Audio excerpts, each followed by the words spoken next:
Olá a todos, este é o canal Geopoliticando e vamos direto ao assunto. E hoje nós vamos falar sobre frios extremos, ondas de calor, enchentes em vários lugares e talvez alguns de vocês já estejam se perguntando o que é que isto tem a ver com geopolítica. Tem tudo a ver, porque a geopolítica ela fala da política internacional em relação à geografia, como a geografia influencia a política internacional. E essas mudanças que nós estamos vendo acontecendo diante de nossos olhos, embora eu tenha certeza de que a maioria não está prestando atenção, isso influenciará na geografia e, portanto, na política internacional, uma vez que muitas pessoas serão prejudicadas por conta do que está por acontecer e que já iniciou no momento em que eu estou falando. Já iniciou há um bom tempo, aliás, né? Vamos começar por essa matéria, nós vamos passar por uma série de matérias, vamos relatando elas e explicando para vocês. Veja só, enchentes no Kentucky tiraram a vida de pelo menos 35 pessoas e mais tempestades estão sendo previstas. O número de vítimas deve subir mais, segundo o governador Andy Beshear.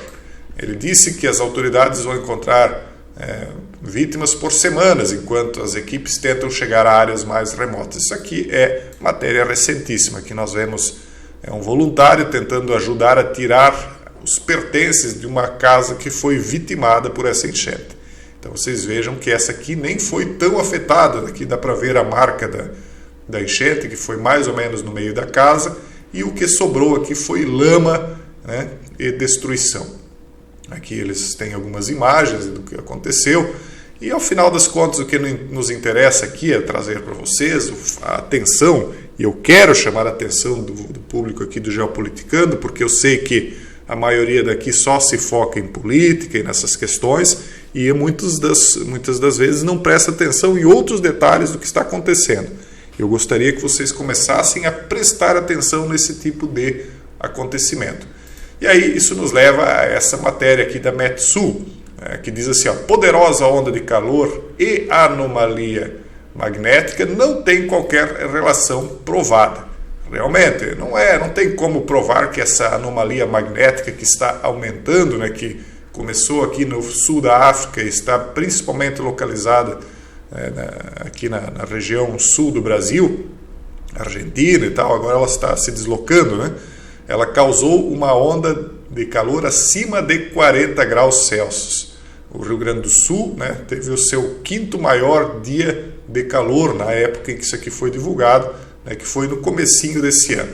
Então nós estamos vendo, primeiro, enchentes no norte do mundo e anomalias magnéticas aqui no sul. Isso tudo tem uma explicação, nós vamos falando ao longo desse vídeo. Veja essa outra matéria. Por que o polo norte magnético da Terra está migrando do Canadá para a Rússia? E eles mostram esta figura aqui para tentar explicar isso. Só que através desta imagem aqui é impossível que você entenda, porque isso aqui não está correspondendo, na minha opinião, na minha visão, àquilo que de fato estaria acontecendo. É uma opinião deles, né, baseado aí, na minha opinião, em algo que tenta escamotear a verdadeira verdade, né? Bom, um grupo de cientistas europeus acredita que finalmente descobriu por que o polo norte magnético está se deslocando. Ou eles sabem e não vão dizer, ou eles não descobriram coisa nenhuma. Basta ver aqui o modelo que eles estão usando.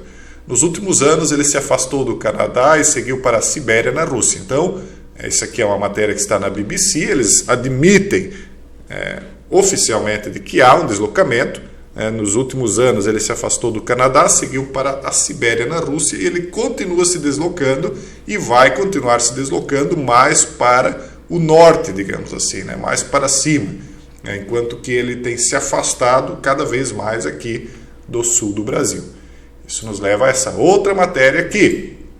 Isso aqui já é de janeiro desse ano. Neve cai em deserto que chega a registrar 58 graus no verão.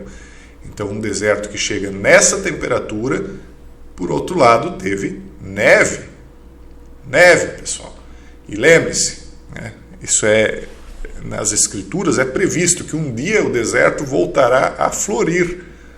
Quem é que poderia dizer que um dia o deserto do Saara, ou seja lá qual deserto, que está aí nos acompanhando há séculos, teria neve? O fotógrafo, uma camada de neve, vamos um pouquinho atrás aqui, a camada de neve cobriu as dunas do maior deserto do mundo, onde já foram registradas temperaturas de quase 60 graus Celsius. O fotógrafo Karim Burchetta capturou as imagens impressionantes de neve e gelo cobrindo a areia na cidade de Ancefra, na Argélia, em dezembro e janeiro. As temperaturas durante a noite despencaram, com a cidade argelina registrando baixas de menos 2 graus Celsius. Veja o extremo, de 60 para menos 2.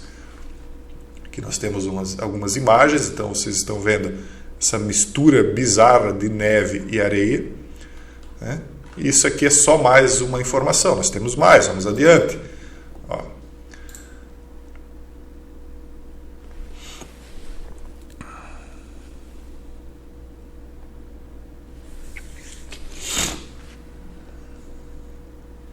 A Arábia Saudita quer construir cidade espelhada tecnológica no meio do deserto. O príncipe herdeiro da Arábia Saudita, Mohammed bin Salman, quer criar uma enorme cidade futurística no meio do deserto. A iniciativa é parte de um projeto chamado NEOM, para abrigar as mais modernas tecnologias existentes e permitir uma vida luxuosa aos 9 milhões de habitantes em um local antes inóspito. Antes inóspito. Porque as coisas estão mudando no deserto. Eu já falei sobre NEOM já há muitos anos atrás, há 4 anos atrás, lá na comunidade fechada, já falei sobre isso aqui em vídeos abertos, e agora nós temos um upgrade. Eu quero fazer um vídeo sobre isso, exclusivamente sobre isso, lá no canal Jason Rosa, sobre essa cidade. Então essa cidade ela seria toda espelhada, o ar entraria por cima, criando uma espécie de ventilação natural, conjugada com energia que eles captariam da abundância da energia do Sol que teria na região, e criariam uma espécie de defesa para aquilo que está vindo, ou ao menos é isso que eles estão pretendendo. Mas isso aqui é só uma demonstração para vocês aqui de que aqueles que estão por dentro do que está acontecendo já estão se preparando para se proteger, enquanto a maioria das pessoas não está compreendendo. Vamos ver aqui o que está acontecendo nessa região da Europa, onde os gelos e trilhas famosas dos Alpes simplesmente estão derretendo, tornando as geleiras instáveis, o que oferece riscos como desmoronamento que tirou a vida de 11 pessoas recentemente na Itália. Isso aqui é uma matéria agora, de agosto de 2022. Os Alpes suíços derretendo, pessoal. A cadeia montanhosa, os Alpes, que atravessa a Europa, atraem turistas todos os verões para escaladas até os cumes. São os ex-sports, os esportes extremos, de algumas das montanhas mais altas do mundo, eternamente cobertas de neve. Bem, o que se considerava eterno vem sendo desafiado pelo aumento das ondas de calor. Os gelos eternos não são mais eternos. Já falei sobre o permafrost algumas vezes, inclusive lá no canal Jason Rosa, e muito mais na comunidade fechada, do porquê que ele está derretendo. E aí, aquilo que era eterno parece que está se desfazendo diante dos olhos de todos, que a maioria deles, atônitos, olha sem compreender. Outra matéria: enchentes e deslizamentos no Irã deixam mais de 50 vitimados. Isso aqui é uma matéria também de agora, do mês 7. Chuvas no Irã, então, teriam deixado 50 e poucas vítimas. Veja aqui o cão, o que aconteceu com ele. Veja só, lama e destruição. Isso aqui, para vocês terem uma ideia, eles estão de lama até no joelho. Não sei se vocês conseguem ver com mais exatidão. Isso aqui é o que sobra depois da onda de água. Então tem mais vídeos. Isso aqui é outro. Califórnia registra maior incêndio do ano. 2 vítimas e 2 mil moradores deixando suas casas. É isso que eu quero dizer para vocês. A partir do momento que esse tipo de coisa acontece, as pessoas começam a se deslocar. Mas, Jason, por que isso está acontecendo? Inversão magnética, pessoal. Veja a onda de calor. As pessoas terão de se deslocar, porque alguns locais da Terra se tornarão inviáveis, como foi inviável viver no deserto do Saara, por exemplo. Embora existam pouquíssimos beduínos, existem ali os oásis, mas ela se tornou uma região inóspita, e é dito que essa região já foi povoada no passado, se tornou desértica, e agora estaria então retomando, né,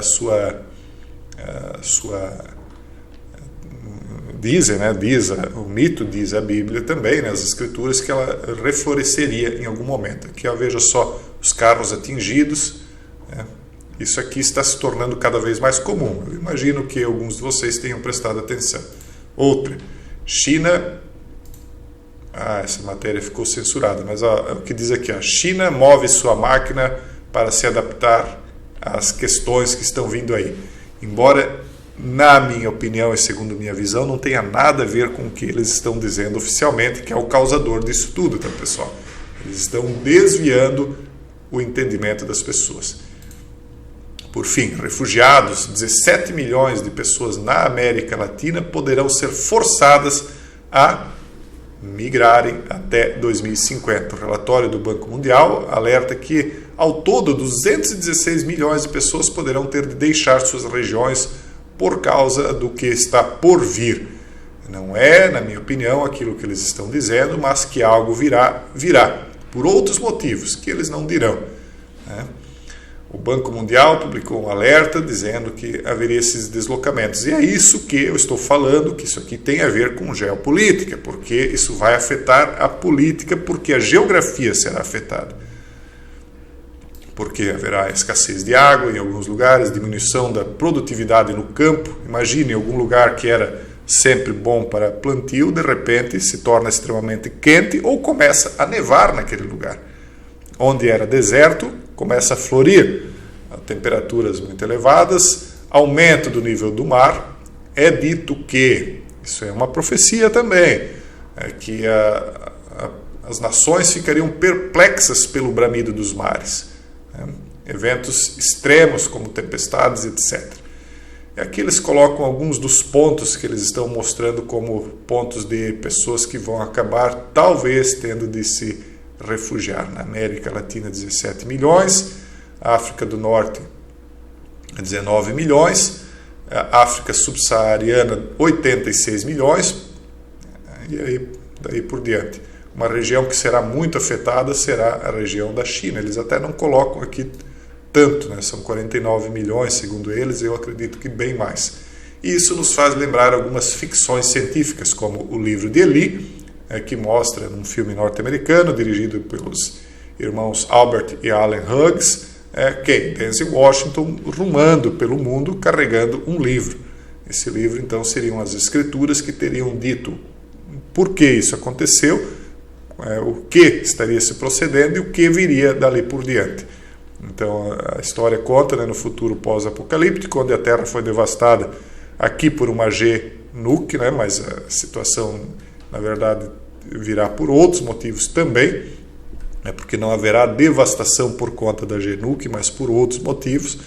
E lá conta então na ficção que o homem cego que vive perambulando há 30 anos em direção ao oeste chega ao vilarejo cujo prefeito, chamado Carnagier, procura incessantemente por um determinado livro, que é o livro de Eli. Eu não vou explicar o filme inteiro, mas ele fala de um mundo desértico.